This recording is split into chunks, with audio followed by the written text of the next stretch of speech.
Bom dia, gente, povo abençoado. Mais uma manhã aqui que eu estou refletindo nas Escrituras Sagradas. Tive eu me deparando com o livro de Isaías, no capítulo 38, que fala sobre a doença de Ezequias. Esse início de capítulo fala do profeta chamado Isaías,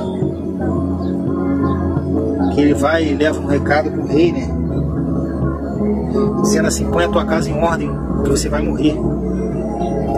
E a Bíblia mostra que esse rei vira o rosto para a parede, chora, pedindo misericórdia a Deus.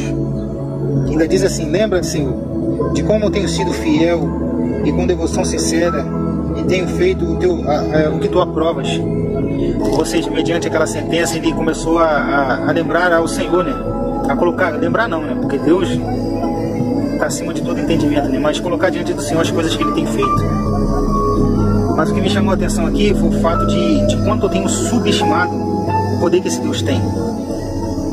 Porque a Bíblia mostra que depois desse lamento dele, antes que o profeta saísse do estabelecimento do rei, ele manda o profeta voltar e dar outra sentença para Ezequias.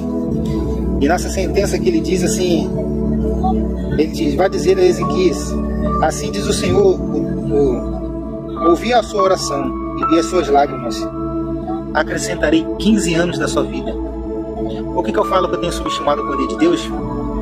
Porque aqui mostra claramente o controle que ele tem sobre a nossa vida, sobre a nossa trajetória, chegando ao ponto de dizer para o homem que ele não ia morrer agora e que tinha um tempo de vida para ele. Ou seja, a trajetória da minha vida está totalmente na mão de Deus. Ele pode acrescentar e pode tirar a hora que ele quiser. Essa sentença estava decretada por ele, não é à toa que ele viu um profeta até o rei Ezequias. Mas depois Deus dá outra sentença, acrescentando mais 15 anos. Como somos dependentes de Deus. A gente acha que a gente tem controle da nossa vida porque a gente está andando. Vai visitar um hospital que você vai ver como as pessoas são quebrantadas quando elas não podem mais andar, não podem mais comer sozinhas, elas são dependentes de outras pessoas. Por quê? Porque quando elas achavam que tinham controle sobre o seu próprio corpo, elas não ligavam para nada. Muitos se drogavam, muitos bebiam demais, muitos se alimentavam de uma maneira desregrada, acabaram se tornando diabéticos, hipertensos, enfim, acabaram atraindo coisas para o teu corpo físico que achavam que estavam no controle. E aqui mostra que Deus pode acrescentar e tirar esse tempo da gente.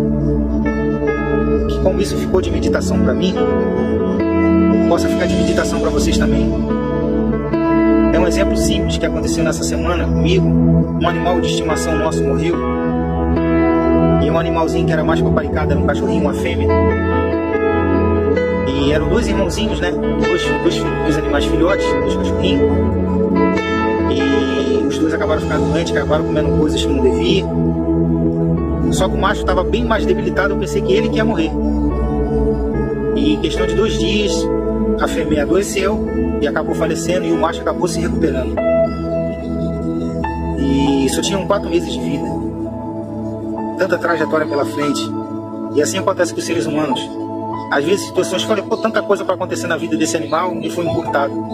Mas é assim também na nossa vida. O controle está sobre ele. A Bíblia mostra que uma folha de árvore não cai sem a sua permissão. Então esse versículo ficou claro para meditação de quem quiser depois dar uma verificada.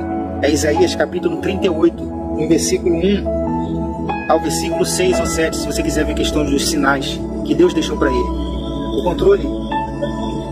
controle da nossa vida está tudo na mão do Senhor. A gente tem que ser totalmente dependente dele para tudo.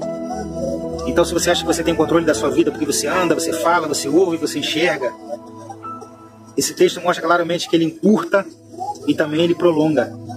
Você depende de Deus para respirar. Você depende de Deus para acordar. Você depende de Deus para comprar pão. Você depende de Deus desse dinheiro que chega à tua mão. Só que quando aparenta ter um controle, você acha que você não é dependente de Deus. Se falou comigo, vai falar contigo também. Vamos ser mais dependentes de Deus. Eu estou aqui hoje falando com vocês por dependência dele, por misericórdia dele e por permissão dele. Que seja de reflexão, que seja de meditação. E que vocês possam ter uma manhã abençoada e cada vez mais dependente dele.